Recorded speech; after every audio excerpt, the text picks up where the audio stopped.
ഇതൊരു പോർക്കും കൈയുടെ റെസിപ്പിയാണ്. അതിന് വേണ്ടിയിട്ട് നമ്മളൊരു കുക്കറിലോട്ട് കുറച്ച് പോർക്ക് ഇട്ട് കൊടുത്തിട്ടുണ്ട്. അതിലോട്ട് ആവശ്യത്തിനുള്ള ഉപ്പും മഞ്ഞൾപ്പൊടിയും ചേർത്തിട്ട് കൂട്ടി തിരുമ്പി ഒരു 5 വിസിലടിക്കാം നമുക്ക്.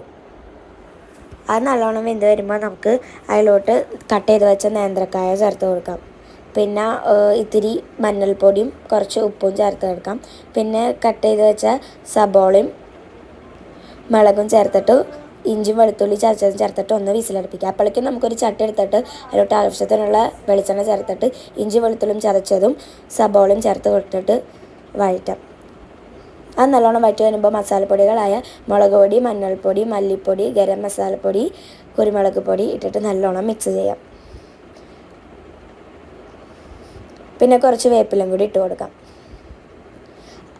അതൊന്നും കൂടി മിക്സ് ചെയ്ത് കഴിഞ്ഞാൽ നമുക്ക് നേരത്തെ വേവിച്ച് വെച്ച പോർക്ക് ഇട്ട് കൊടുക്കാം. കായും പോർക്കും റെഡി.